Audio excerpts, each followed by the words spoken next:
Good evening, everyone. Welcome to the 2014 Gibsons Chamber of Commerce All Candidates meeting. I'm glad you could all make it out this evening, and unfortunately we did have to turn a few people away at the door because of fire regulations, but hopefully they'll be catching us live on Coast Cable tonight. My name's Sean Eckford. I'm the news director at 91.7 Coast FM, and I will be your moderator this evening. We can move on with the opening statements, and for the mayoral candidates, by flip of the coin, we have Suzanne Singer to give her first opening statement. Suzanne? Good evening, everybody. I'm Suzanne Singer. I'm running for mayor of Gibsons because I care deeply about our community, our collective community values, and our quality of life here in Gibsons.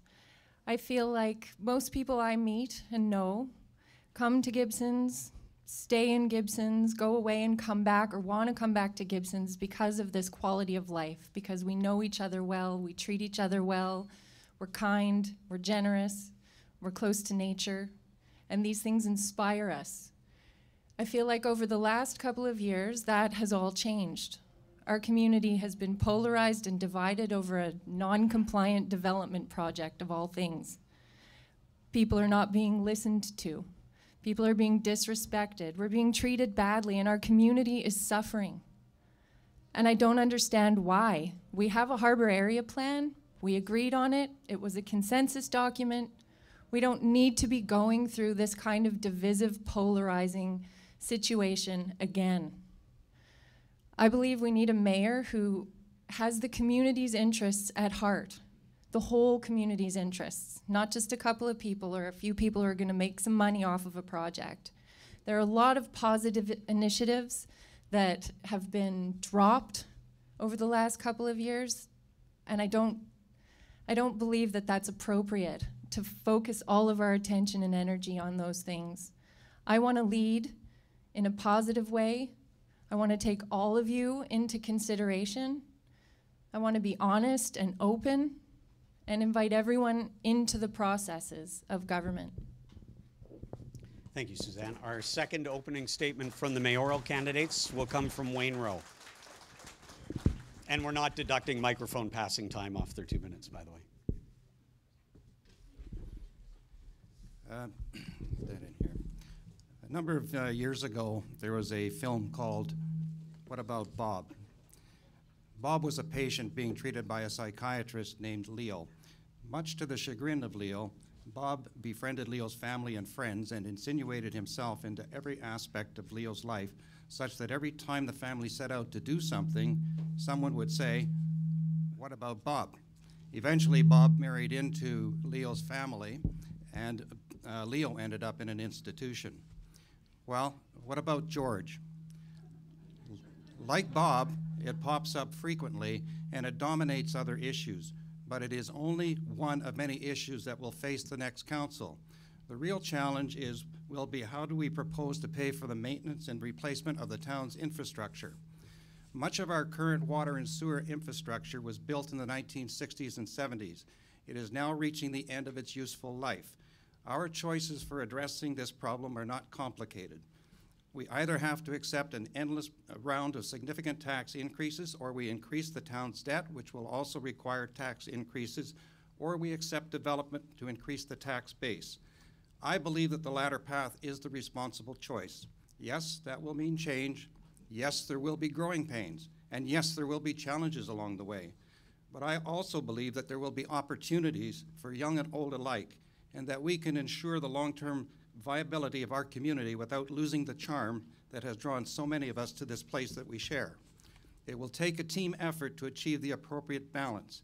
I respectfully ask for your support to elect me as your mayor and to elect a council with the energy and determination to make the difficult decisions ahead. Thank you. Our first council candidate with an opening statement will be Dan Bauman. Well, welcome everybody. I'm very happy to be here, and I'm very happy to see you here. And as you know, I'm just finishing the term of office here.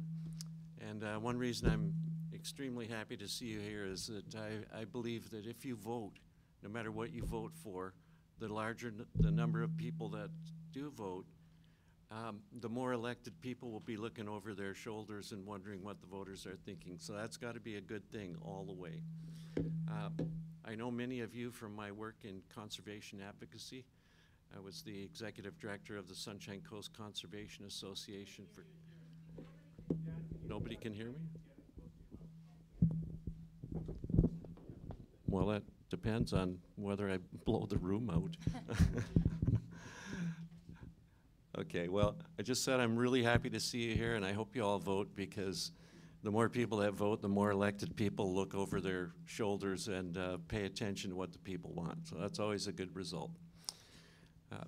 I know many of you here today from my work as the executive director of the Conservation Association. I look back on a long history of advocating for public causes like protection of drinking water and protection for species at risk, and the right of people to participate in public processes that govern resource decisions. I very much enjoyed serving on council, and I have to tell you that it's been a steep uphill learning process, and I expect if I'm successful this time, it'll be another steep learning experience, but I love learning, and that's part of the job that I really appreciate. In the past, I've advocated as strongly as I could for environmental things, and over the years I've learned that the most critical thing is the kinds of processes that we have for making decisions. So I'm a big-time advocate for open processes to reach these difficult decisions we'll be making. Thank you. I'll speak to you again. We'll hear now from Charlene Sanjenko.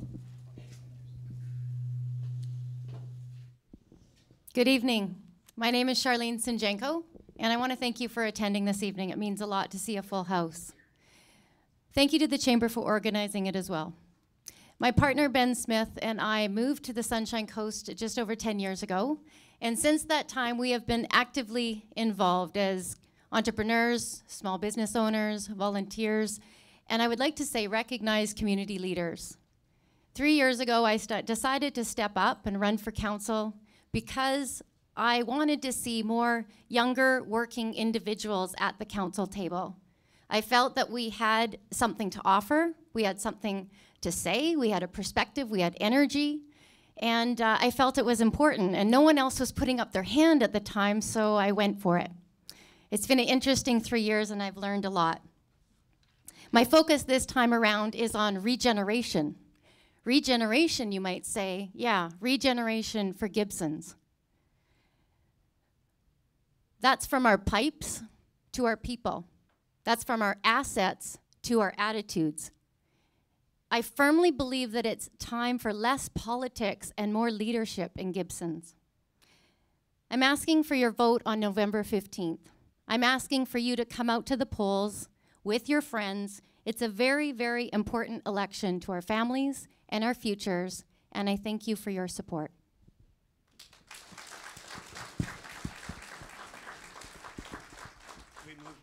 We move now to Katie Janik.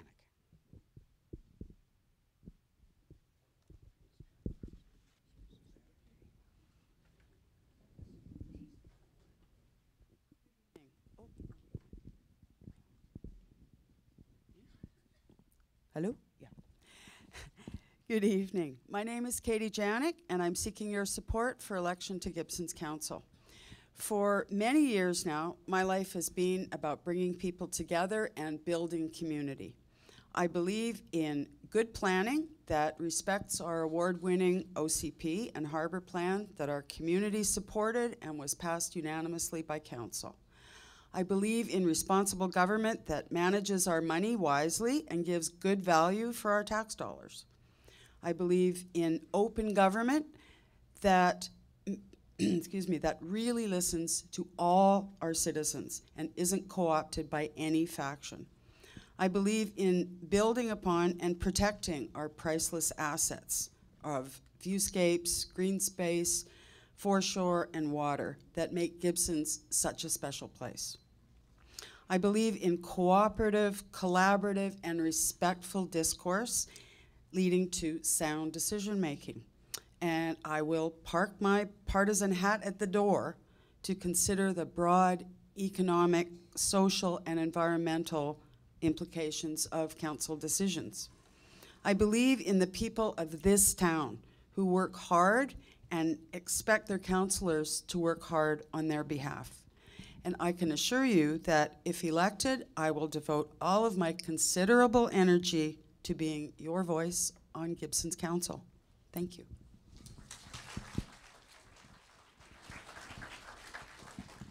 And now, Barry Janik. No relation. Good evening, everybody.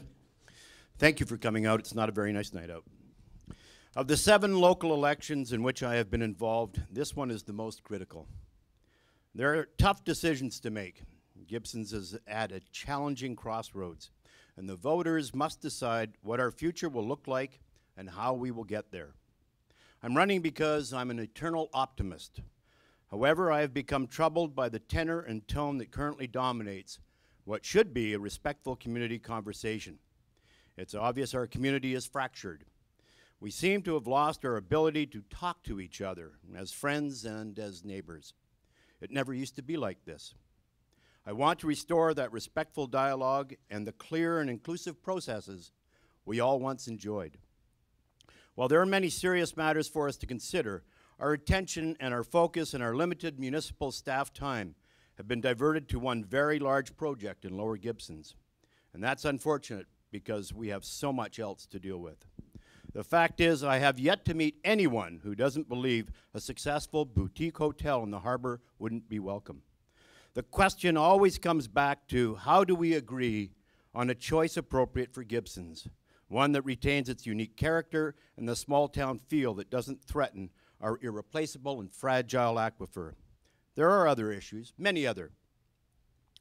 We simply must fix the broken ferry system. It's fundamental to a growing, diversified economy. We must create opportunities for young people to have access to post-secondary training, education, and meaningful and well-paid employment. But these things will only occur if we work together. And finally, folks, I will simply continue to do my utmost to help build this place on its unique attributes and help to create that special place that we all want. Thank you.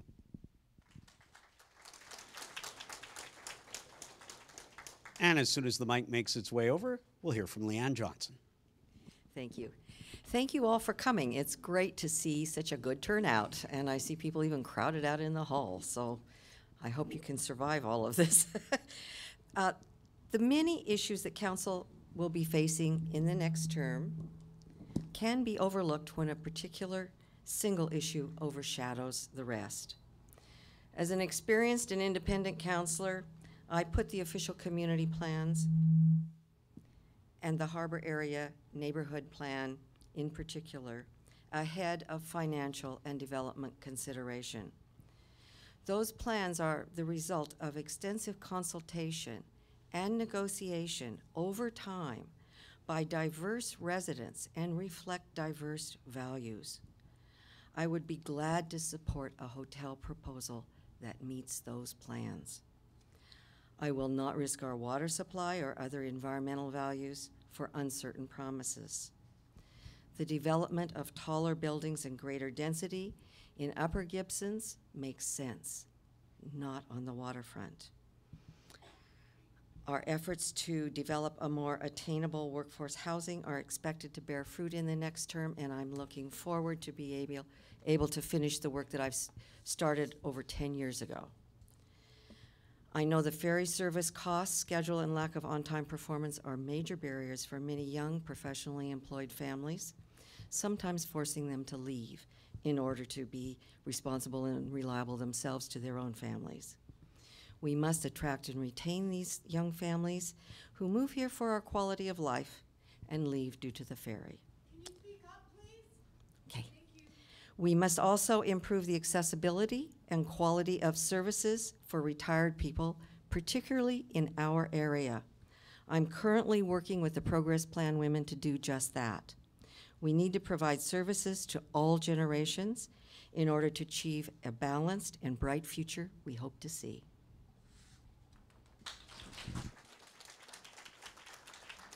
Jeremy Valeria. How's that?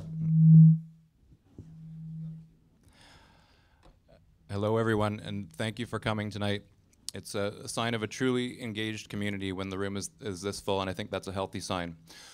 I'm Jeremy Valeria. Some of you may have seen my face around town, and I hope you've seen the rest of me too. I've been getting to a lot of doors, and I've lived here for quite a while. When you have a name like Valeriot, you need to get your face out there because it's hard to spell and even harder to pronounce. So my wife Ginny and I love living here. We expect to, we're here to stay. We have twin 10-month-old daughters, and I can't speak for them, but I have a feeling that they're going to love living here as well. And hopefully one day their grandparents will join us. I have a passion for community, and I want to contribute to this always being a great place to live. I also bring engineering technical skills. That's been my career, problem solver, a decision maker, and a project manager. So I bring that skill, and I bring some open-minded optimism. But what's really guided me through my life so far is balance. Balance between work and play, balance between the environment and human progress, balance between objective and subjective. And I think that we are within reach of that balance in this town. We're not that far apart, really. We really want the same things. We want to retain what we have, most of what we have, which we love, with some modest improvements. I think our town is ready for a transformation. I think we can find solutions together. We can work together. We can shift from problems to solutions. I think we're ready to turn the page and start a new chapter, and I'm asking you for your support to be a part of that. Thank you. We'll move on now to Silas White. My name is Silas White, and I'm running for council because I live in Gibsons, I love Gibsons, and want to help it move forward in a positive way. I was born and raised on the Sunshine Coast, so have known this community going back almost 40 years.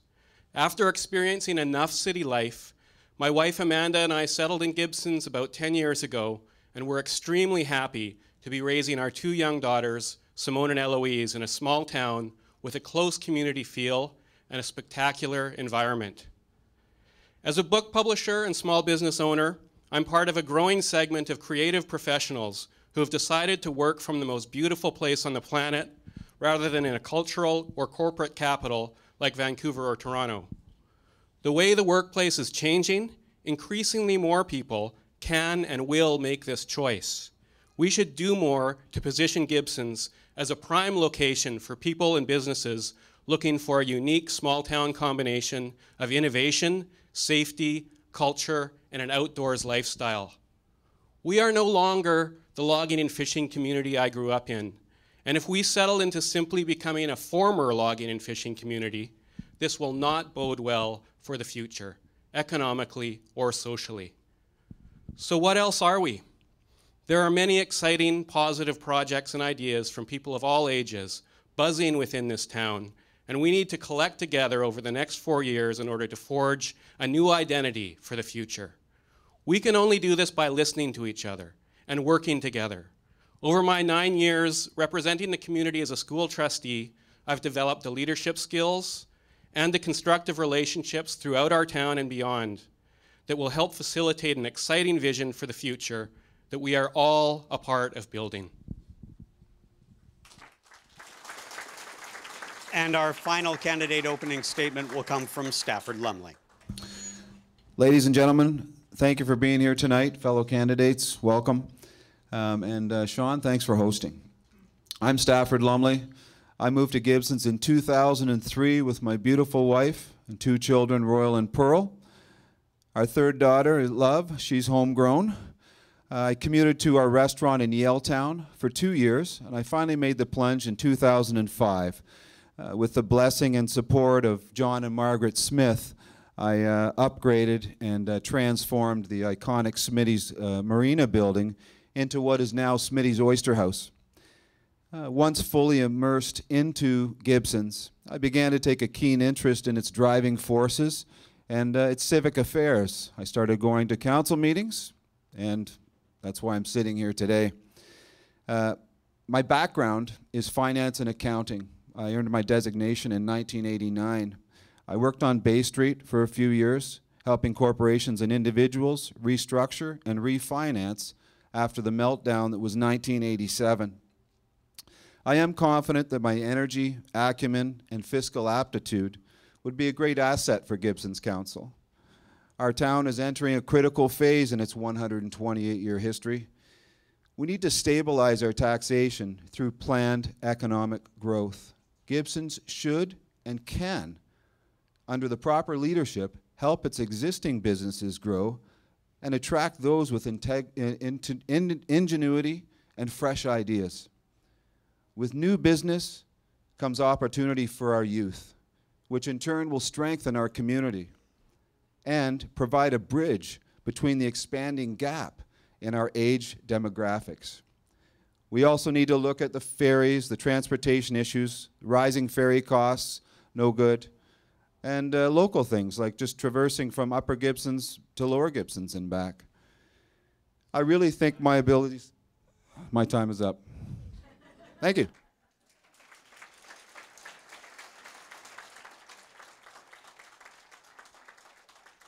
We're going to move on now to the questions prepared by the Chamber Board, and Stafford, this may give you a chance to expand on what you were just getting into, I suspect. In this case, though, we will start with the council candidates first. We'll leave the mayoral candidates to last on this round, and we'll bump one down the line. So we'll start with Charlene Sanjenko. And the question is, what skills and experience do you bring to the position of councillor in your case that would enable you to make fair and well-considered decisions for the residents of this community? I bring to the council a diverse and solid background. It's a business background, and in the last 14 years, it's an entrepreneurial business background. I also bring a commitment to ongoing education. I'm continually improving my personal and professional development and my leadership credentials. I believe that leadership starts with personal leadership and role modeling. I have a proven track record on the Sunshine Coast as a communicator, a collaborator, and an action taker. Finally, I have a solid network of quality relationships that I have built one by one in the last 10 years as I work to understand what it takes for people to not only survive but thrive in this community through stronger bodies, stronger businesses, and stronger lives. We just keep building stronger communities one person at a time. I'm a businesswoman, and I bring a lifetime of experience to the table. My background in community recreation taught me about leadership and community building, what it means and how to do it. I've spent years working on and with boards of directors and community groups. The town appointed me to committees for planning, the official community plan update, Gospel Rock, and recreational facilities. My years behind the scenes of local government gave me a clear understanding of the council process and how we work within the region. I'm a good listener and a critical thinker. I'm not a sheep. I'm a collaborative, cooperative team player working toward consensus by keeping an open mind. As an artist, I think outside the box. I look at what is, and I see the potential of what could be. I devoted 15 years and worked with 5 very different councils, and it's an honor to have been the town's longest serving mayor. Under my leadership, council was accountable, respectful, and open to everyone with whom we interacted. We created a transparent process so that everyone could participate. I've always advocated in the best interest for all in our community, and I'm committed to preserving that. And we've had some great achievements. In 2005, the town was fortunate to be recognized by Berkeley Springs for the best municipal drinking water in the world, and in 2009 by the UN's LivCom for the world's most livable town. And these are just 2 examples of the kind of excitement I will rekindle. I offer the new council team and our community genuine insight and the history on the issues and the energy to help us thrive in a managed and prosperous way. Thank you. I've been elected to council 3 times, and I've been the alternate director at the SCRD twice.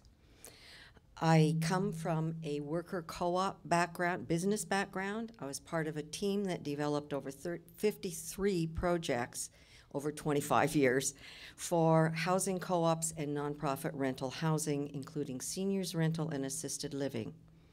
I'm working with one local committee right now to establish a permanent homeless shelter, and I'm chair of the Intergovernmental Affordable Housing Committee that is now initiating a new land trust. I've sat on the BC Ferry Advisory Committee since it was formed in 2003 and was on the Commuters Association board years before that. I've taught classes in problem solving, decision making, cross-cultural awareness, chairing and minute taking for housing co-ops across BC. I hope you'll let me serve one more time. Very simply put, I bring science and engineering skills and experience. I have a 15-year career. I'm trained as a geological engineer, and I have private practice experience in environmental assessment and environmental planning. 2 years ago, I followed my heart to public service, and I started working for the Sunshine Coast Regional District, where I was the manager of the solid waste program, so garbage recycling and composting. And I'm proud of the solutions that we reached and the partnerships we created in a challenging and complex transition year for recycling. So I have a career managing projects and budgets, solving problems, and collecting enough information to make a good decision. So I think it's very important to have a solid, well-rounded technical voice on council. There are technical items that we care a lot about: aquifers, climate change, roads and sewers, and I know the key questions to ask. I can recognize good staff and consultant work, and I believe that this is an important piece. Silas, whenever you're ready. I have a master's degree in public administration, qualifying me to be a senior manager at any level of government and training me in areas such as BC local government, public sector economics, public policy, and strategic planning. For the past 9 years, I've served on the Sunshine Coast School Board, 6 as board chair. Under my leadership, we transformed our governance structure, secured the $14.3 million rebuild of Gibsons Elementary, successfully prioritized fiscal and environmental sustainability, hired and retained outstanding senior staff, and became the first board in BC to add a permanent student trustee. Recently, I was selected by boards across the province to represent them in contract negotiations and helped settle the recent teachers' strike. These are skills and experiences I've developed with your support and now want to bring them to council. As set out in my intro, my background is accounting and finance. This means I can look at numbers, read numbers, and understand what they mean. I can and will be fiscally responsible. I'm an entrepreneur. That means I'm a leader. I'm not afraid to make decisions. But at the same time, I understand it takes teamwork. It takes teamwork to make things work, and it does take teamwork to get things done. My forte is hospitality. I enjoy sharing stories and engaging with people of different cultures, various backgrounds, and all age groups. I believe that these qualities will serve the council well. Well, my background is first in medical technology, then in forestry, and then in conservation advocacy. And one of the things I've learned throughout this experience is that it's not really the technicalities of biology that's important. It's more about the process of making decisions. It's more about how open these processes are to conversations that we need to have. And it's about making sure that people's voices are heard. The reason why conversation is such an important thing is not to manufacture consent or agreement. The reason is so that people, if they're going to disagree, will disagree more knowledgeably and disagree more respectfully, because out of that we find the way that we can agree towards going forward. So, and those are my priorities for council. The Sunshine Coast has been my home for 33 years now. During that time, I've managed a successful legal practice. I've also served the community as a board member of the Sunshine Coast Community Services Society, the Seashell Community Forest, St. Mary's Hospital Foundation, the town's former Corporate Services Committee, member of council for 3 years, mayor for 3 years. My legal training requires that I be able to assimilate a large volume of written material quickly and to analyze it and make decisions with incomplete information. I believe that this past term, our deliberations on the Gospel Rock Neighborhood Plan and the proposed Rogers Telecommunications Tower demonstrated an ability to make fair and well-considered decisions. Thank you. When I first moved to this community, I bought a rundown property and fixed it up and started a business. I worked day and night. I learned a lot. I taught myself. I raised my son as a single mother during that time, and gradually I became a community advocate. I became the president of the Gibsons Alliance of Business and Community Society after putting in many years and many long hours attending council meetings, reading reports, following budgets. I've chaired meetings, I organized volunteers, raised money, always in a good way, a respectful way where everyone came along and felt good about it. Since the Wink and Blink and Nod burned in 2010, I became a campaign director for an NGO where I now work with federal, regional, municipal, First Nations governments, all collectively together working toward comprehensive management planning for Howe Sound. There it is. All right, if you'll just hold on to the mic, Suzanne, you'll be first up for this next question. Fairly simple one, and I'm sure you can appreciate with the Chamber as our sponsors this evening. They'd like to know, what can the town of Gibsons do to support economic development? Suzanne, you have a minute. I think the first thing the town can do to support economic development is realize what the municipality's role in economic development actually is. We are not property developers. We're not business proprietors. The municipal government's role is to identify barriers to local business success and help to remove them in ways that do not undermine local businesses and that encourage local entrepreneurial efforts.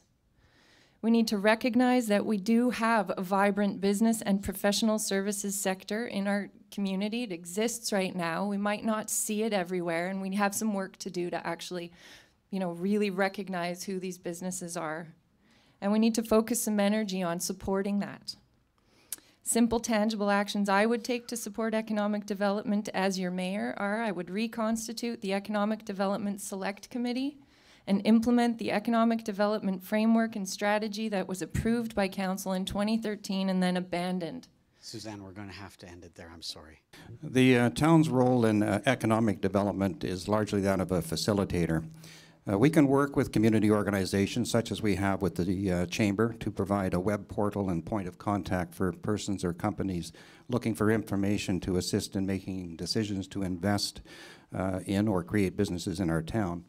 Other examples of the benefits of this approach are demonstrated by our cooperation with the Harbor Authority to build the drive-on dock on the government wharf, as well as with TELUS to provide a fiber optic service for our town. We're currently exploring with the other local governments a regional economic development initiative. Essentially, rather than create obstacles and unnecessary regulations, we can actively seek to find ways to facilitate economic development initiatives. Thank you.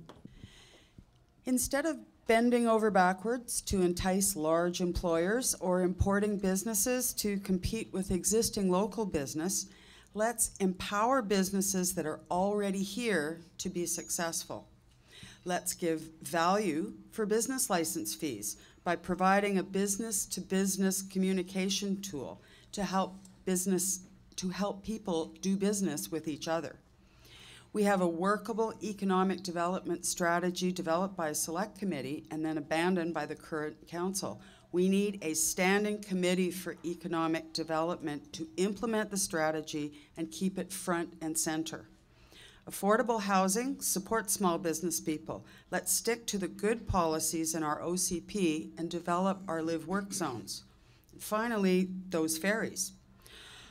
High fares aside, think of the thousands of hours of work time wasted because of impractical schedules and poor on-time performance. Katie, we'll have to end it there. Keep the pressure on. Very deftly done, Barry. Anytime. Okay, thank you, Sean. Unfortunately, local governments are at the mercy of global forces, national policies, and provincial conditions. To counter this, Gibsons must not just entice but actively pursue and retain appropriate scale and mix of business. For example, the efforts the town initiated during my tenure to annually reduce the business tax rate must continue. Small business, the backbone of our economy, needs to be both affordable and welcome. Due to the small population of the Sunshine Coast, we have little choice but to create a critical mass by collaborating with all of the local jurisdictions and cooperate to pursue opportunities together. The traditional workplace continues to dramatically evolve. Sector incubation is what progressive communities pursue. Thousands of communities are linked around the world through the power and the potential of the internet, but they're also our competitors. Not only by continuing to be unique and special waterfront town that Gibsons is, will we be able to distinguish ourselves and attract the brightest and most innovative. Barry, that is time. Thank you very much. We need to work together with our partners for economic development, and that includes the private sector and other local governments. We have been working to establish a coast-wide regional economic development initiative, and I hope we continue to pursue that. Some examples of potential, I think, on the coast are developing recreational boat repair and storage facilities, creating an energy retrofit program for existing buildings and doing that in conjunction with our local financial institutions, and exploring a more robust post-secondary educational institution for the coast so that our kids don't have to go somewhere to get some decent post-secondary training. But most of all, we have to alleviate the preposterous ferry situation. The 5:30 ferry is late 40% of the time. We need to get creative about financing and developing an alternative foot passenger service. Let's celebrate and build on our successes. We have a new brewery, we have a car co-op. We have great ideas coming from all over the place, and let's view every single one of them as an opportunity until proven otherwise. Let's stick to our strengths, healthcare, tourism, construction, and let's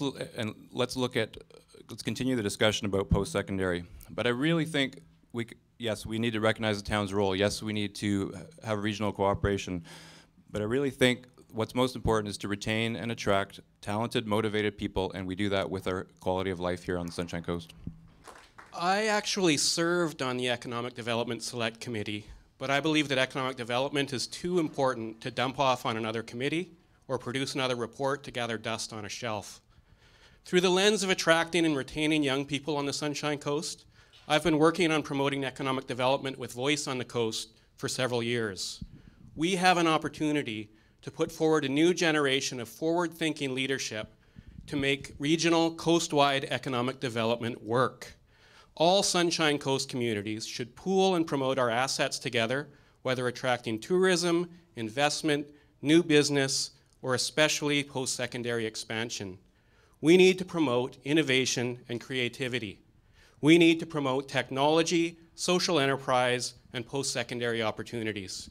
The best way to do this is by engaging everyone in presenting our community as an exciting place to live and to work. We need to make Gibsons the most welcome place that we can. We need to open our arms and welcome new businesses here. Fresh ideas and opportunities that benefit all of us. We need a clear, concise, and efficient process for new businesses. We need to embrace and promote the success stories we already have. We have a number of talented people with very successful businesses on the coast. Let's celebrate them.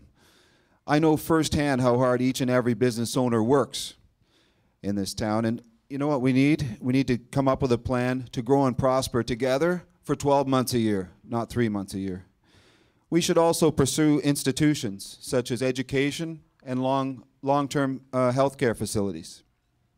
This would lead to an influx of youth and potentially professionals such as medical professionals, and at the same time we could help comfort and keep our aging population safe.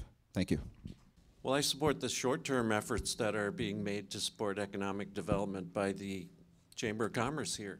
And that would be the nuts and bolts of everyday supplying information and to business interests that might want to come here and doing everything possible to support the town. I support Sunshine Coast tourism because their vision is to float the whole economy of the whole region, and they're enormously successful in doing that, despite the ferries.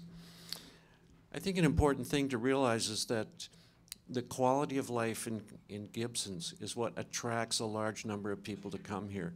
So we need to support them in coming here. Seniors come here. Is our community safe for seniors? Do they get the services they need? They're driving a lot of development here. I think that's great. By and large, we need to protect the assets that we have to keep the town livable. We're done. Thank you, Sean. Economic development isn't something we do, it's who we are every day in our habits. When we shop to meet our family's needs, we need to think about shopping local first. We need to support each other. For every dollar spent in this community, more than double that is reinvested into our community. When we think about our food, we need to think about those who are growing it, working hard every day, and support collaborative initiatives that are taking place right under our nose, because this is just beginning. But most importantly, it's through our thoughts and our attitude. We must consistently and genuinely welcome with open arms every single opportunity that comes Gibson's way. If we don't keep an open-minded approach to opportunities, open-minded, anything less than that is a disservice to our residents and unfair treatment to those who come and approach us.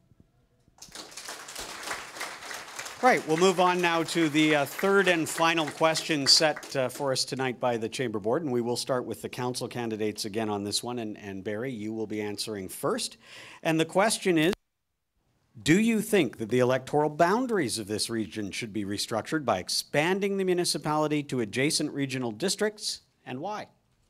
I feel like I've been here before, Sean. Not a coincidence you're starting first, you think? No.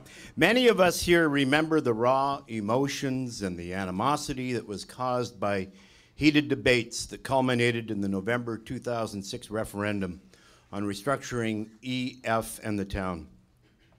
The numbers were decisive. While the town, at 61% in favor, perceived the potential benefits of incorporating the pulp mill's tax base, the combined rural areas at 70% were opposed and were equally clear in their rejection of the concept. That fractious debate took a long time to heal. Until there are new and real benefits that may be attractive to our rural neighbors in Elphinstone and West Howe Sound, I see little merit in opening these old wounds. While I still believe there can be mutual benefits, I feel that restructuring into a new district of Gibsons is still some years away. Thank you. I think the town needs to listen to our neighbors and take their concerns first. When residents of Area E and F come forward to ask for another restructuring, we should be considering it, but not until then. There are important provincial legal limitations on regional districts. The Ministry of Transportation and Infrastructure retains authority over subdivisions, roads, and drainage, for example. The SCRD residents need to decide whether or not they're satisfied with that situation. I think it is in all our interest to restructure, but I'd leave it up to those regional areas to initiate it. I'm not interested in repeating another divisive experience as happened in our last attempt. I think we should look at it to see whether conditions have changed. I think that's the first piece of information to be gathered. It's been a few years now since the previous discussion. It certainly seems to make sense in terms of regional cooperation, cohesion, simplicity, and efficiency. They are artificial boundaries. But let's decide whether to get into this very carefully. This could be a model for a process that doesn't divide, with good consultation, good communication, and where we negotiate the best deal possible. But let's go at it in stages. Let's collect the information we need to decide whether it's worth looking at, and then talk to our partners and begin to negotiate a good deal through partnership and collaboration. The community charter requires consent from all electoral areas involved in an amalgamation, so I want to help our town work ourselves into a credible position to attract this outcome. To do so, we need to make a plan to be sure we can maintain our current infrastructure without major tax hikes for current or for potential residents. We also need to show that we are embarking on a new era of positive civil discourse and consensus building in our town. We need to be a place that other people want to be a part of. My candidacy for council is a long-term investment in Gibsons. I plan on living here and raising my kids here for many years to come.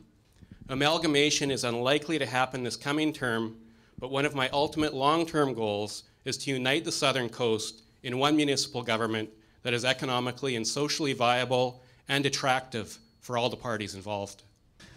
Well, amalgamation is not up to me or any one person. This would have to be a planned approach by areas E and F to amalgamate with Gibsons. At that point, a joint request for restructuring would be submitted to the province. They would study it and report back to us on the impacts of amalgamation. At that time, it would be up to each and every individual person of each area to decide if it makes sense for them. Yes, I remember how divisive the whole issue was of restructuring. I think there's a good case for restructuring, but we didn't win the argument in the outlying areas. And I think what it would take to get agreement in the outlying areas is to be a very fundamental conversation, kitchen table by kitchen table. It would also take the province to put a good deal on the table to make it work, so that we didn't just absorb a lot of decaying, poor quality infrastructure. So yeah, it could happen, but if it were to happen, I would support it if we prepared ourselves through these conversations. But I would never support being part of annexing an area that didn't want to be part of Gibsons, because I want to have a happy town where everyone continues to enjoy life in the town, and I wouldn't want to see a legacy of distrust that would create. Thank you. Charlene?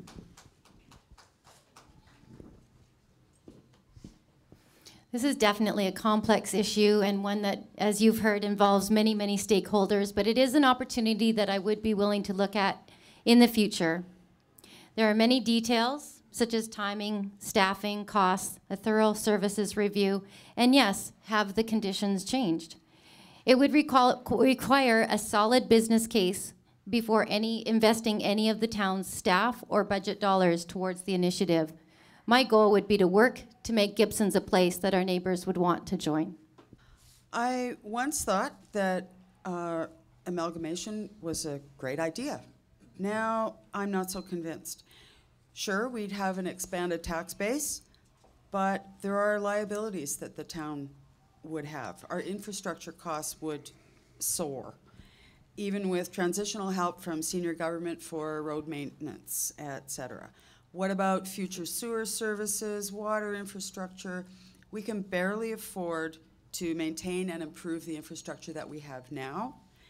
And I don't think the increase in revenues that we might see would be enough to offset the cost of the services that we'd be expected to provide.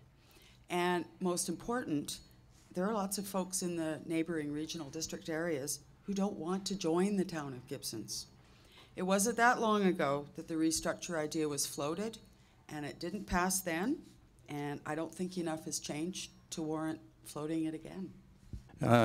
During this past term, it's been very much my experience that many people who are outside the boundaries of the town have a strong interest in the town's affairs, and I think it's a genuine interest. I think that maybe the time is ripe to engage in a conversation with our neighbors to see if there is a willingness to consider not so much the expansion of the municipality, but rather the creation of a new municipality. And it would provide an opportunity to retain more local control and decision-making, as well as retain more of the taxes that are currently paid to the province. It will, however, require careful study and will need to be beneficial both to the town and to our neighbors. And Suzanne? I can't dispute anything anybody else has said. I agree. The folks who live in Area E and Area F have to be comfortable with this conversation, or else it's pointless. But the main concern that I have is infrastructure. When I think about the vast area that we would be taking on as a municipality, we don't know what's out there. We haven't studied it. We have no real sense of the cost or the balance sheet that would come from taxation.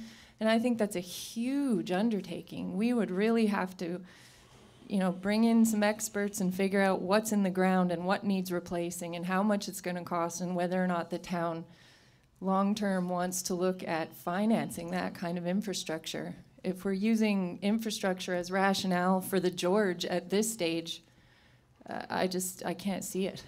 I think we always have to be open to having those conversations, but without the data, no.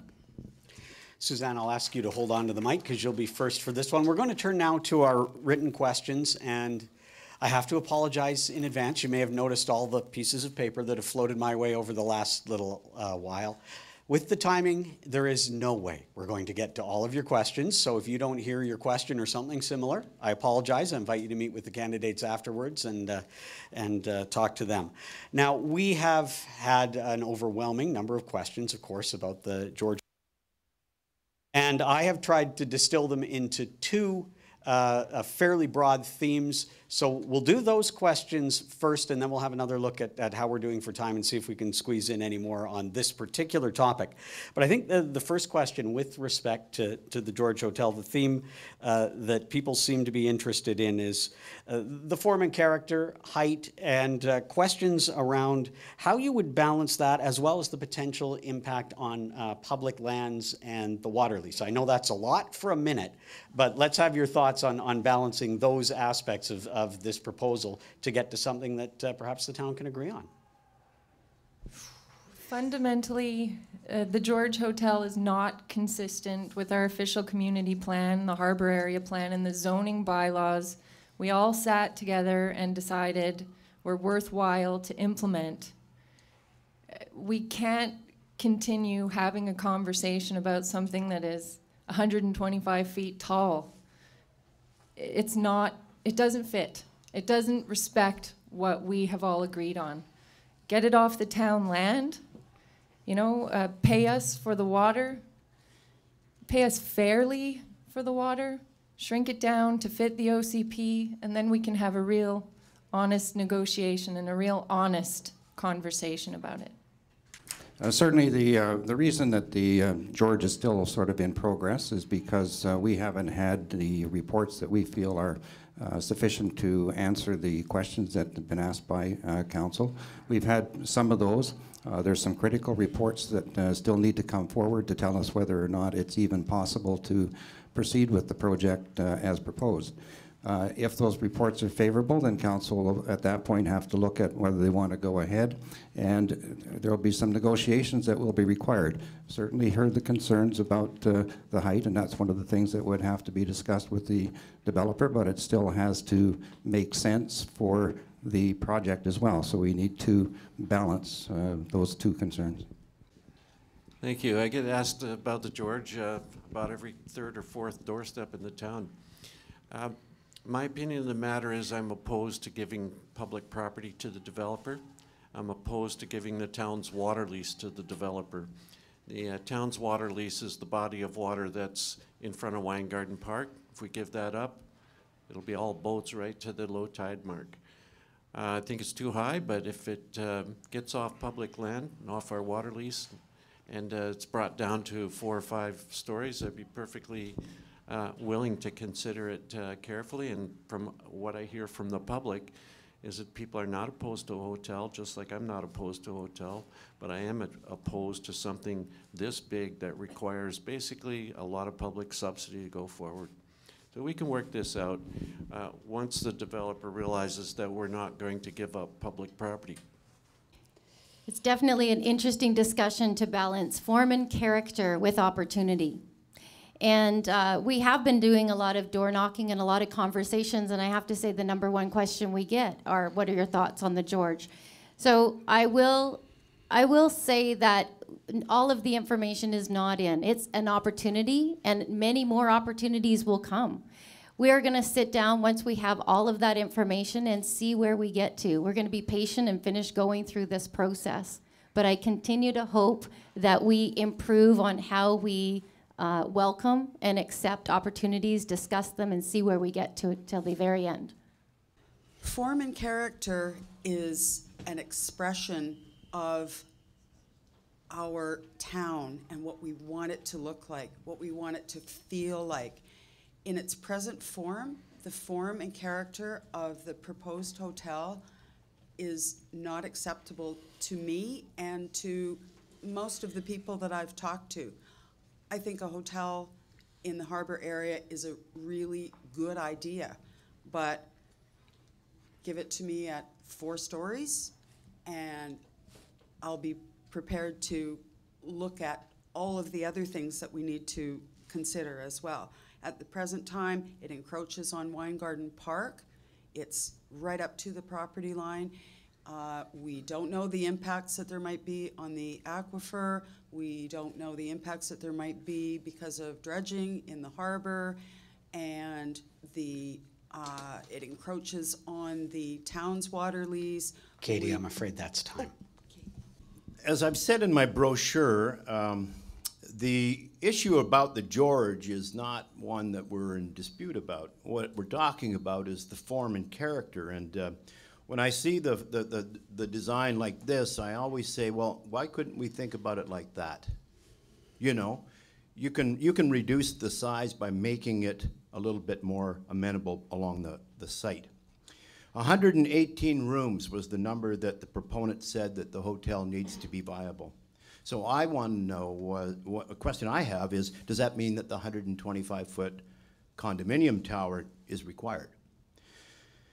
The water lease, the excavation of Weingarten Park, the purchase of Wynn Road are all aspects of the negotiations, and I look forward to those. Thank you very much. Well, I have prefaced most of my remarks on council with agreement that a hotel and even a condominium are appropriate land uses along the waterfront. But it is also appropriate that they comply with the town's height limit, which we discussed and spent a long time negotiating and to achieve agreement, and that is 35 feet. So as long as we stay within that, the uses are fine. There's still questions around the aquifer, and I would never risk the aquifer at all. But beyond that, I think we could move forward.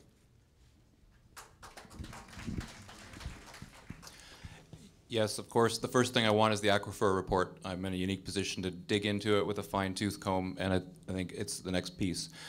I have a lot of support for many aspects of this. Sure, I do have concerns. I have concerns about the height. I think there are so many variables in this that are still to be discussed. I don't think we're there yet in terms of saying black, white, yes or no.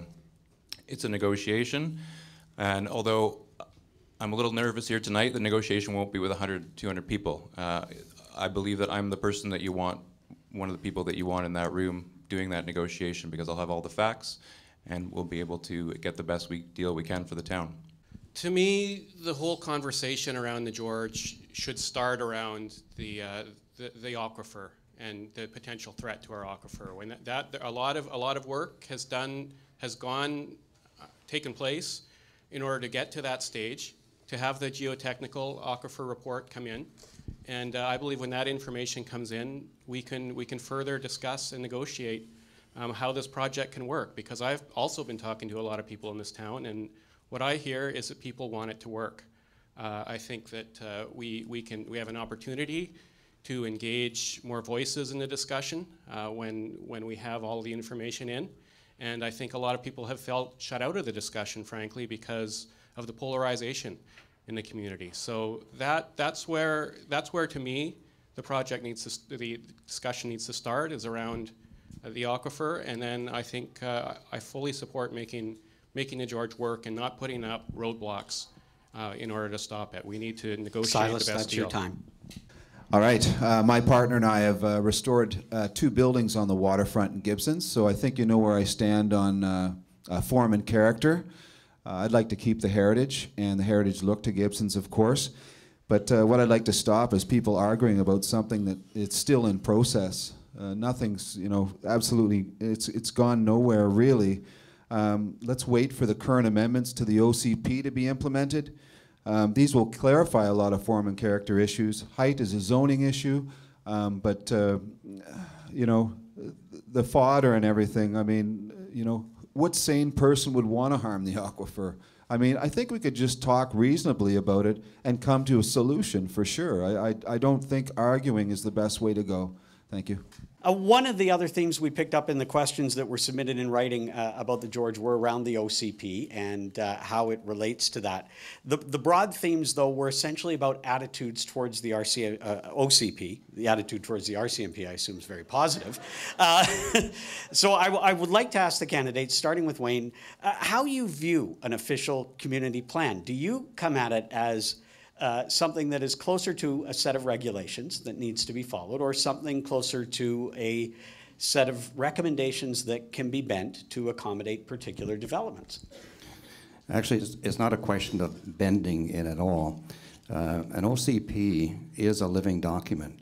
It's constantly in change. There's already been 18 amendments to our OCP, several of them during this term, and it's because things change.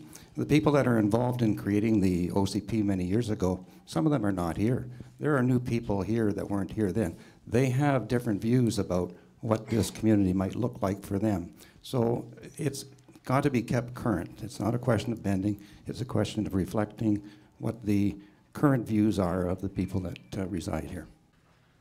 The harbor plan is only 2 years old, and that's where these issues about form and character in the harbor are coming up.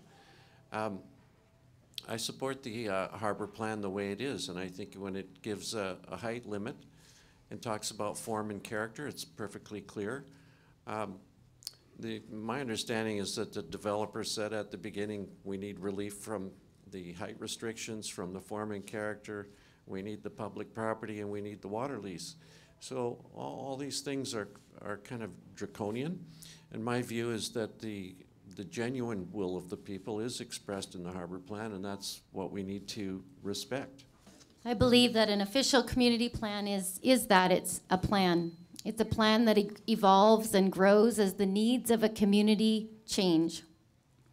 It's a plan that the community and its leaders work together and use to make decisions and to keep it relevant, helping them to prepare for the future and not constricting them in the past. The OCP is a living document. It's updated officially every 5 years or so, depending on the changing needs of the community. And developers can apply for developments which might require an OCP amendment, in which case there would be public process around that, public hearings to where people would get to voice their opinions on whether they thought that the amendments were appropriate. It's our guide, and as Dan says, the harbor plan is only a couple of years old, and it was arrived at through a lot of hard work, and it does specify what kinds of development we want to see in the harbor.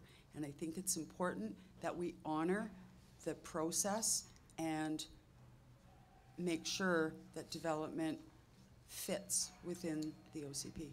The official community plan is the constitution of the town, and changes to the document must be made with great care, because the changes that you make to the OCP carry significant implications. And changing it routinely weakens its strength and its worth to the community. While amendments must be considered because we do evolve as a community, new people come in, changing it in a cavalier manner is a very dangerous way to run a town. And I think that the method and the process to do this is to ensure that community individuals are involved when we go to change the official community plan. All I can say is I urge caution when we do it. Thank you. As a former developer, I have a lot of experience trying to create housing within the context of an OCP. And I've always been guided by municipal staff who say, well, this is a really old OCP and I would, support you in trying to get it changed. And that's an explicit and separate process from a particular development. On the other hand, when an OCP or when a neighborhood plan is recent, as is our harbor area plan, as a developer, I would expect staff to tell me to follow that new plan, as I have done on many occasions, including on the Arbutus land, where the plan was, I think, 5 years old, and I was working on a housing co-op on that land and followed their plan to the letter, because I knew the city of Vancouver wasn't about to change something they'd worked so hard on. So that's the kind of standard I bring. That's timely, Ann. Thanks. I agree that the OCP is the most important guiding document our town has. The award-winning harbor area plan, I believe, envisioned a hotel that would require some difficult decisions and left some flexibility to evaluate projects on their merits, left that flexibility to council. I had the privilege of sitting on the OCP update steering committee, and it became very clear to me that we're constantly adapting. We can't always foresee 10 or 20 years down the road, and that we need to leave ourselves open to the facts and to a very thorough analysis of each possibility before we make decisions. I absolutely agree about the significance and the importance of an OCP. I've worked with OCPs going back to when I served on the Area A Advisory Planning Commission as a teenager when I was a youth representative in Pender Harbour. And I also participated in the Harbour Area Plan process, and one of the most exciting ideas to come out of it, I remember there was a lot of buzz and conversation, and it seemed unanimous, was the idea of having a hotel convention center in Gibsons and having hotel accommodation and using that to help expand our economy. There are a lot of big ideas in plans, and we have that strategic plan at the school board, which helped turn around our whole operation. But those can't be confused with regulations and with bylaws that then should need to follow up on the planning. And I think that there's this view out there that a plan is very prescribed. That's time, Silas. And it should reflect big dreams as well.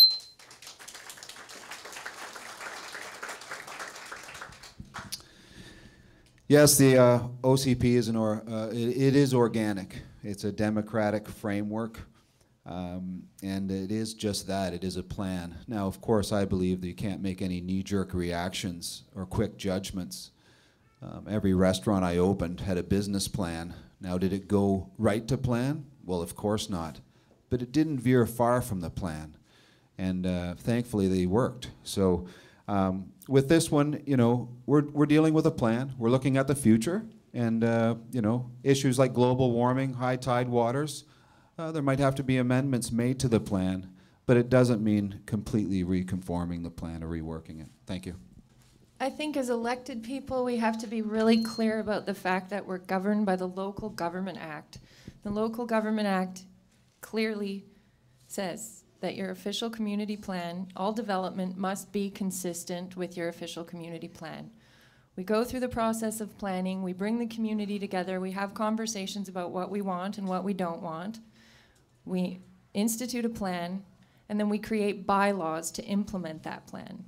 We just did the Harbour Area Plan, and we undertook that process to resolve the issue that brings up this question. Do we want high-rises on the waterfront in Gibsons Landing, or do we want to stick to the community consensus plan and the bylaws that we collectively agreed on and implemented? So in my opinion, we need to stick to the official community plan. We shouldn't be opening it up and changing it and removing the pieces that make it valid and strong. We need to honor our community by honoring Suzanne. the plan. Thank you. So seeing no one at the mic, I'll move on to another written question. And Dan, we'll start with you for answers on this one, please. The other large group of questions we got were around the town's infrastructure. Some mentioned the issues with the water over the summer, some merely concerned with aging infrastructure. So Dan, in 1 minute, what's your plan to improve and preserve the infrastructure of the town? In 2 minutes or less, I'm going to, One thing that happened during the course of this term is that we started using the ACFAR system of looking at infrastructure. That's annual contribution to asset renewal.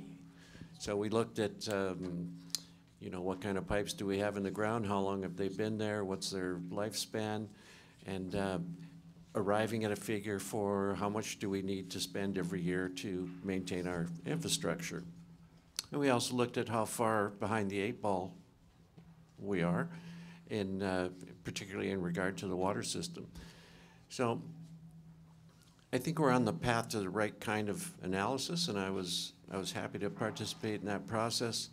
I think I learned an awful lot, and I'm still convinced that the very most important thing we need to do is to protect our aquifer, both at the top and the bottom. Now, everybody knows about threats at the bottom, Dan, but that is time.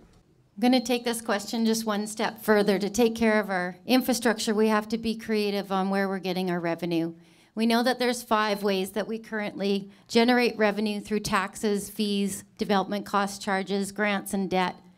So I believe the best approach is to keep it well diversified. We know we can't rely much further on grants, so we need a more enterprising approach. However, I think the first step is to start placing as much importance and priority on the business of Gibsons as we do on the form, character, and design of its buildings. It's about rebalancing priorities. It's about rebalancing priorities, big picture thinking, and exploring all possibilities. We do have a problem in Gibsons with aging infrastructure. We have let things go, being complacent for a number of years, and it's a problem because we need to raise some money. I don't think that huge development, expecting one large development to cover our butts, as it were, and pay for infrastructure upgrades is the answer. I believe that we have to make sure, as development happens, that we include long-term planning for infrastructure maintenance over the course of a number of years. And I think we have to be really careful that we're not wasting money, not that the $330,000 Katie, that's time. Okay, sorry. The infrastructure issue, I guess that's a word to put it, is something that affects every community across this country. And you can't open a newspaper on any day and not see an article about it. So what happens in Gibsons is symptomatic of what is happening across the country. What we were very good at when I was in office was the ability to obtain money from the provincial and the federal governments on a third cost sharing. I haven't seen that lately. I know that our development cost charges need to be reviewed because they need to contribute as well. Because every time you put in a new project, we need to ensure that we get the costs back so that the taxpayers don't pay it as well. We used to have capital and replacement plans in the town. I'm not sure the status of those, but they need to be reviewed very carefully. There is no panacea, folks. We need to get on and fix this, and it is a big task. Thank you very much. The town has continued the planning process to set aside reserves. Councillor Bauman just mentioned the ACFAR plan that we've done on the water system, and we need to be doing that applied to the road system and a lot of other of our systems. And we know that we don't have enough money in it. We know we have to build it up, and we know we're going to have to all pay for it.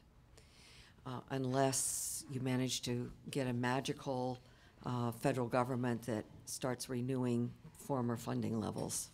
We need to support the town's capable staff in their asset management system. This is, we're not reinventing the wheel here. Every municipality is facing these same challenges.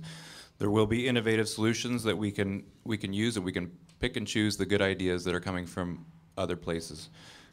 However, there is still a bill to pay, and we do need to balance our books. So I believe we need to diversify our tax base.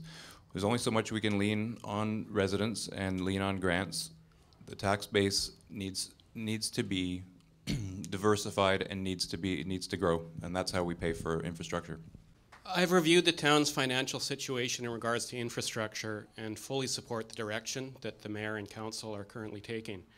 We've been talking a lot about plans, and I really feel that strategic planning is important as well, and that the town does have a good strategic plan. And I'm sure that a new council will be reviewing that strategic plan, and the infrastructure problem needs to be at the top of the list for priorities to solve in the next term. Jesus, doom and gloom, eh? As your potential counselor, I really don't want to raise your taxes, and I really don't want to borrow any money. I don't want to put this town in deeper into debt.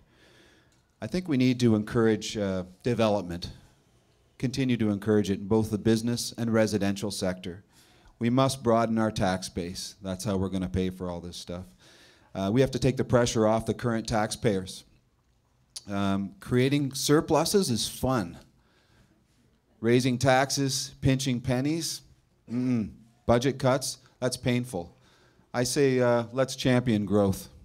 One of the things that doesn't get talked about a lot when we have these infrastructure conversations is that the more you build, the more you have to maintain. And we're talking about long-term planning, maintaining infrastructure over the long term. So growth sounds great, but you still have to pay for what you build. So I think any successful business person will tell you that strength lies in diversification and flexibility. The challenge we have with financing infrastructure maintenance and development, as well as other municipal initiatives, is shared, as has been said, across the country, and it is about the federal government not kicking down the money that they used to do. So we're all sort of coming up short. We have to get creative. We have to find out what other communities are doing, how they're being successful, and we have to adopt best practices and plan for the future. We need matching funds, granting, endowments, cost-sharing arrangements. I look forward to being able to have the conversation with Suzanne. Right. It's time, sorry. Staff. Councillors Bauman and Johnson referred to the asset management plans that we put into place during this term for both our water and sewer. Those plans didn't exist before, contrary to what's been said. We've been set back this year because of the boil water, and unfortunately we're about $330,000 negative in our water reserves now. It makes sense to have the density where your infrastructure is, and that's the case with development. In other words, you increase the tax base where the existing infrastructure is, because then you can improve that infrastructure by adding taxpayers to that. And that's what I would certainly see as the direction that we should be following. Okay. Thank you. Now, ma'am, you have a question for us. Yes. 30 seconds, please. Everything that you said sound wonderful and eloquent and convincing, but I'm a school teacher, so I mark on what people do. So my question is, can you give me a description of something that you've done recently that has created social change in the community? Something that you did, not what you talked about, but you did and made happen yourself. And Mr. White, I'm a school teacher, and I don't know if you can speak on that behalf of parents and teachers about this unique position that you had. That's your time. Thank you for the question. I'm very excited to answer it for you. A few years ago, my landlady and I discussed how cool it would be to start the Awards of Excellence for Sunshine Coast Women. We started it with a small committee, and it's now since grown to the Awards of Excellence for Sunshine Coast Volunteers. It's been taken over by the Volunteer Center in Sechelt, but it's a way that we can honor the volunteers who basically make the Sunshine Coast work. And I was pleased to be one of 2 people to start that. I come at this from a position not being on council, so not being in a position of being able to create change in a official government setting. I work every day to bring my neighbors together, bring the community together to create small changes in neighborhoods. And One of the things that is not recent, but one of the things that I'm really pleased about having done is I was part of a neighborhood group that created Gibson's very first pocket park on a road allowance in the middle of 3 streets. We all worked together and turned an ugly patch of ground into a beautiful garden that's enjoyed by thousands of people every year. And it's a small thing, but it really helped to bring the community Katie, together. that's your time. Well, I guess I'll start off with an apology because the things that I've done recently are probably pretty small, but they're really important.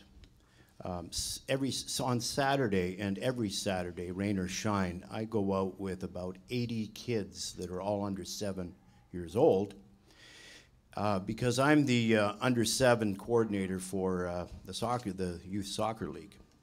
And I coach 8 kids. And although I don't think we're necessarily going to change the world, I got to tell you, it's a heck of a lot of fun, and I contribute to the community in a small way to make the world a better place. Thank you. Well, I would just say for fun and not as part of my council job, I've, for the last about 6 years, been working as a citizen participant in a science project where we're trying to identify where smelt and sand lance lay their eggs along the foreshore all around the coast. And that's a lot of fun. Every 2 weeks we go out and look for eggs. But actually on council and as part of my life work, I've continued working to bring affordable housing, and we also are able this winter for the first time to offer a seasonal cold weather shelter for homeless people in Sechelt. And I'm very happy that I've been part of the group that's helped bring that about. I briefly mentioned the regional recycling programs, which were my responsibility working at the regional district. Recycling went through a very difficult transition year, and one of the things we accomplished was to partner with local business. And one of those local businesses that you know very well is Gibsons Recycling Depot. They're an exemplary entrepreneur, socially and environmentally conscious. They employ 21 people in rewarding environmentally conscious occupations, and they're blazing a trail to zero waste. And so in implementing this provincial stewardship program, we were able to get to a solution that worked for Gibsons Recycling and for the regional district, save taxpayers some money, and continue to employ local people. Well, I'd like to talk about the new school. The very first thing we did to accomplish the new Gibsons Elementary rebuild was to make it a priority for our senior staff to complete all the required reports and get everything that needed to be in with the ministry. And we'd been waiting for about 10 years to get this new school. 7 years ago, 7 years before it was finally approved, it was actually, we were told it would be completed. And we had to wait that long.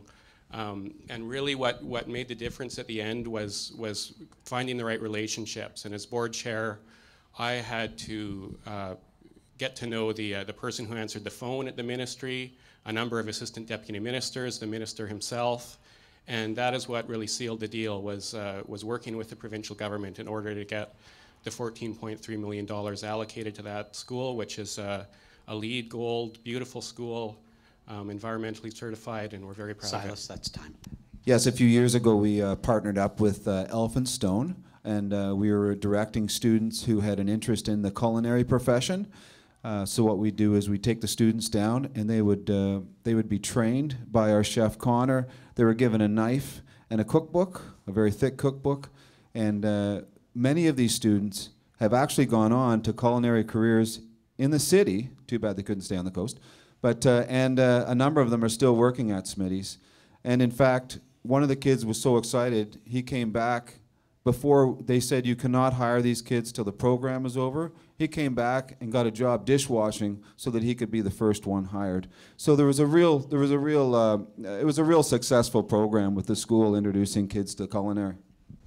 Over the last year, a couple of things that I've done. The first one, I flew a blimp when the local government wouldn't, so that we could bring some levity and some honesty about what's being proposed for our town.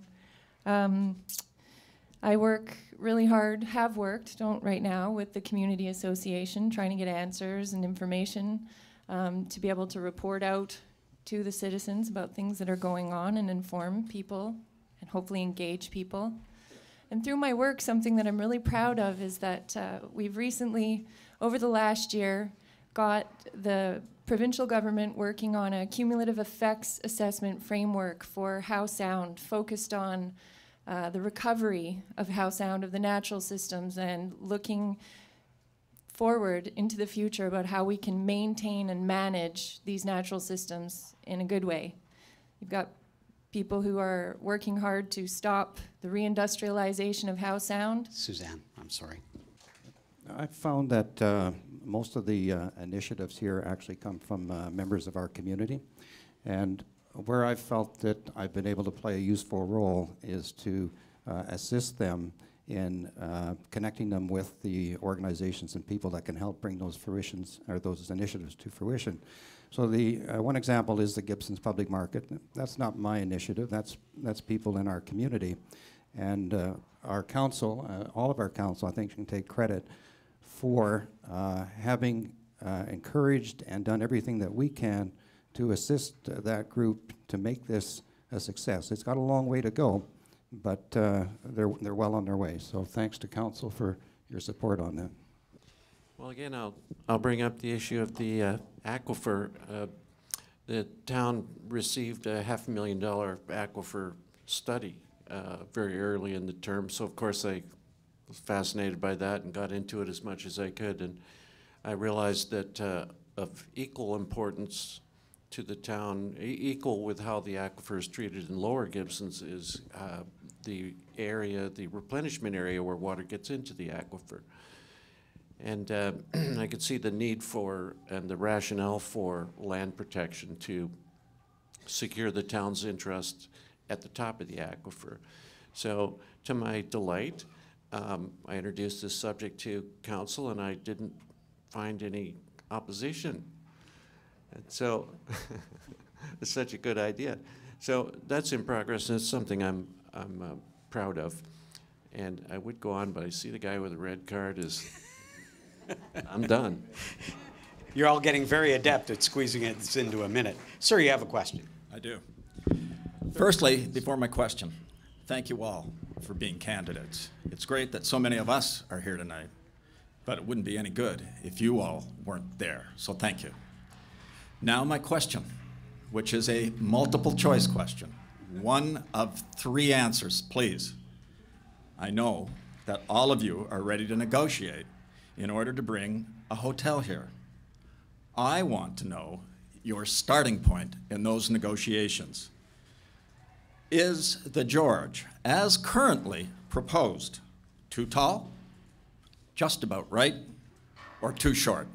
One of the 3, please. Now, we won't let you prescribe how the candidates answer the questions. They can choose one of your 3 or answer however they wish. And our starting point this go-round is Katie. I'll take the easy way out, and I'll pick number 1. Too tall. Well, I'll go back to my illustration.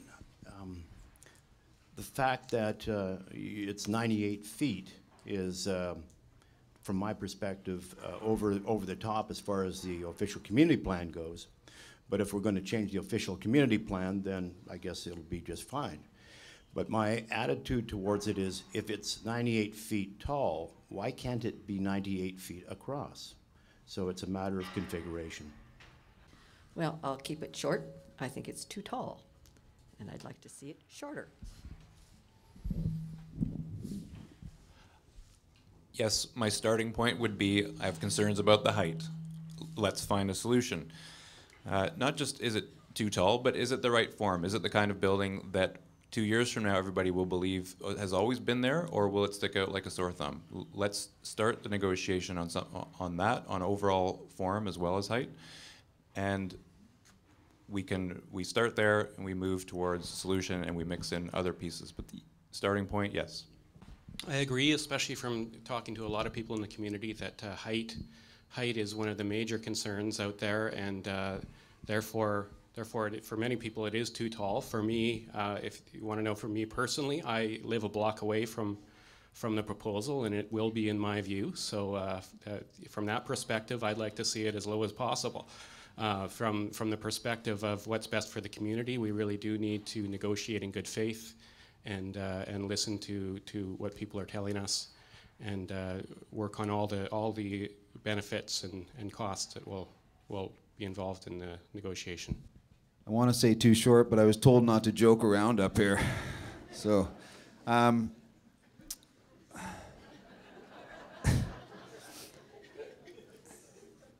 I think I think everybody knows it's taller than the zoning and I guess what everyone would consider the OCP. It's been reiterated over and over again.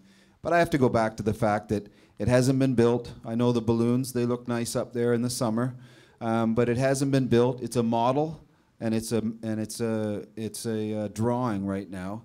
And I got to go back to my stance is that let's see it play out. Let's go through the process. I don't want to fight about it. I don't want to have heated debates about it. Let's get to that point, and then we can negotiate. Thank you. I just want everyone to be really clear about one simple thing.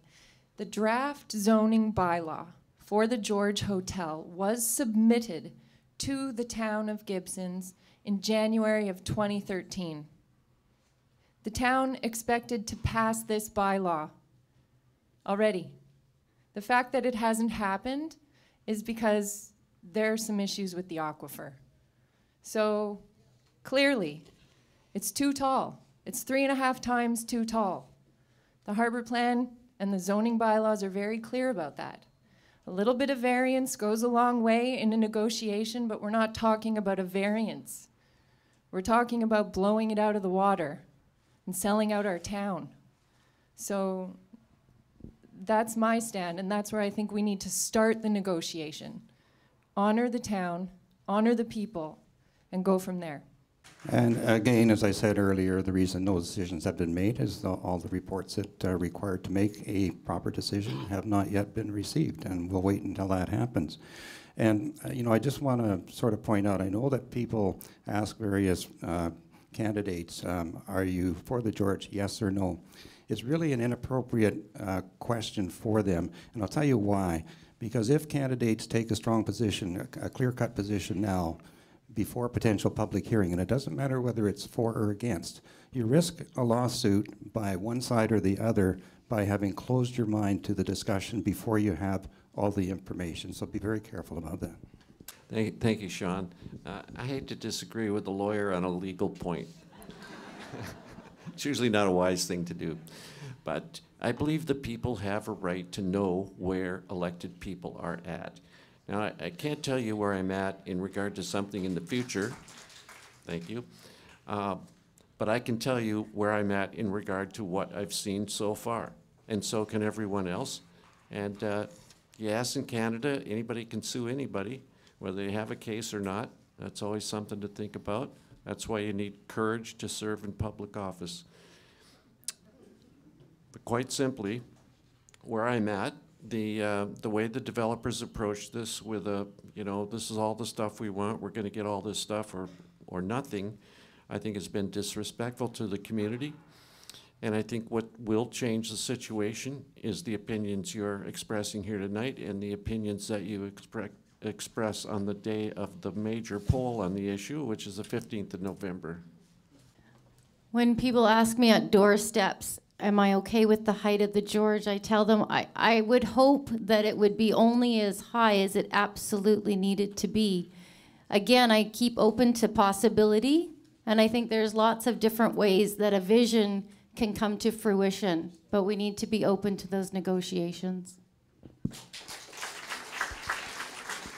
This is going to be one of the hardest parts of my evening. If we are going to get our closing statements in and meet our TV hard time, we will have to stop now with the questions and move directly to closing statements. We are going to start with the council candidates this time for the closing statements, and sort of picking up the order as we've been going along. Barry, you'll be first, please, with a closing statement. Okay, folks. So as you've heard tonight, the issues facing us today are not simply matters about a particular project or the economy, our infrastructure, our exceptional water, or even dilemmas facing youth, but rather how we treat each other. Ever the optimist, I believe we need to once again sit as friends and neighbors and fellow citizens and reestablish and build that community that we envision and that we want, the one we all love and the one that we all value. That's why we're here tonight. There are new candidates this election talking about youthful change. And while change is inevitable, experience provides grounding and wisdom. Compare our records and our contributions, because it's not what we say up here, but rather what we have done and will do that suit us to the task. You have my record and you have my word. As the Queen suggested to the Scots prior to the referendum, I hope people think very carefully about the future. Thank you. I will continue to listen and be guided by residents' concerns and interests in making decisions on council. I'll work with the whole community, individuals, businesses, nonprofit groups, and other governments, as I've been doing, to create a healthy future. I'll seek rational solutions to issues that come up in the future and cooperate with other council members in sharing the workload outside of formal council meetings. We have the power and indeed the responsibility to determine land use in our community. We must consider and honor the role of the public in creating the plans that determine the land use, and once set, uphold those plans. We need to listen to each other better and give plenty of time to consider what changes we want to see for the future. We can retain our unique and well-loved village and while becoming a denser community in Upper Gibsons. Leanne, that's your time. I'm sitting up here tonight asking you for the opportunity to earn your trust in bringing my environmental engineering experience to make balanced decisions, to ask the right questions, to focus on the important details. I'm offering a new chapter. I think it's time. I think the town our town is ready for a new chapter. I can't wait to get started. If you feel that I can speak for you, then on voting day, vote Valeriot. You'll be glad you did. First, I want to thank the Chamber for organizing and to all of you for attending. I want to close by emphasizing that this election is for a 4-year term with long-term ramifications that I expect to be around to see through. I am ready to listen to everyone in this community and make decisions on your behalf. I'm not running to be the strongest opinion in the room or with anger or personal animosities that have raged on in our little community for decades. I can help our town get beyond conflict and cooperate and listen to each other to make our plans and dreams happen. This is the only way forward for the future of Gibsons. I love Gibsons.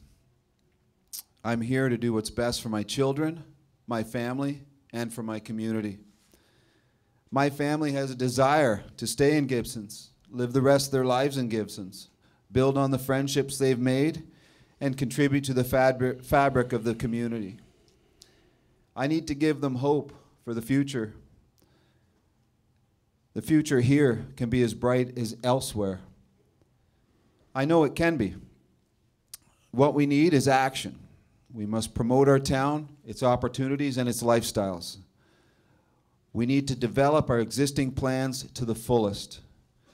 We need to stop divisive politics and focus on what we can do together for the future of Gibsons.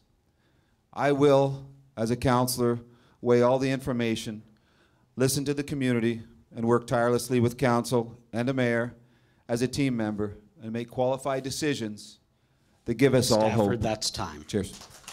Well, I guess the most important thing for me to communicate to you is my appreciation for the opportunity to serve you on this council. I would like to serve again. I have a lot of experience as a biologist working in forest ecology. I have no intention of being the town's biologist, but I know what good work is and what good work isn't. So I'm very committed in that area. Mostly, what I want to say is that I'm committed to having the conversations in this town, to letting people come to council as delegations, to seeing the correspondence that's sent to the town available to everyone in the town, which it's not currently, right? Currently, correspondence addressed to mayor and council is not available to the public if it's about the George. So that's the kind of closed government things that I'm opposed to, that I'm going to work Dan, on in the future. that's your time. Thank you, Sean. Leadership happens every day in small ways. True leaders are role models who inspire others to action. I hope I can continue over the next 4 years to be such a leader for this community. If you agree that it is time for a regeneration of our community, from our pipes to our people, our attitudes to our assets, if you crave less politics and more leadership for Gibsons, then I will ask for your support on November 15th. The choice is yours. Please get out and vote and ask your friends to do the same. It's a very important time for our families and our future. Thank you. I envision how great Gibsons can be if we pool our energies and pull together. Obviously, we don't all share exactly the same vision of what great looks like. But the notion that a particular development does not need to follow the guidelines in our award-winning OCP has divided this town like never before, and it saddens me. I want to sit on a council as an independent, thoughtful member of a team that fully and openly considers all sides of issues. I want an inclusive council that cares for and listens to all our citizens, an innovative council that finds new ways to do business and tackle problems. I bring experience, skills, perspective, a little wisdom, and boundless energy to the table. I love this town, and I want to see it shine. Thank you for your support on November 15th. I wish Silas hadn't mentioned that 4-year term. There's a very clear opportunity here for the voters to set the future direction of this town. I think you got some very clear choices ahead of you. And in the last election, the provincial voter turnout was about 30% across the province, and Gibsons was in excess of 50%. I'd like to see it even higher because the council will need to know they have the support of this community. So the people that you elect, let's have a big turnout so we know the direction that you're asking us to go. Thank you. Somebody told me at the beginning of this campaign that he or she with the most signs wins, and I hope that's not so. This is a critical moment. If you feel like your voice hasn't been heard, if you feel like you don't want your town to be divided and fighting for years over issues that we thought we resolved, if you don't want to keep having to come back over and over and over to ask the same questions or make the same points, choose carefully, please, when you go to the ballots. The mayor's job is to set the tone of the local government, to provide leadership and direction that reflects the will of council and the community as a whole. We need that kind of leadership in Gibsons, and I hope you can find that in me. Thank you. And that will wrap things up for us this evening, folks. Again, thank you for your patience with the fact that we couldn't take that many questions. It's the price we pay when we have so many committed and interesting voices to hear from who want to represent you. Please remember to get out and vote, and don't forget there are advanced voting opportunities if you can't make it on the 15th. You'll find all the details on the town website. Thank you tonight for our volunteers, the candidates, and our hosts, the Chamber of Commerce. Have a great evening.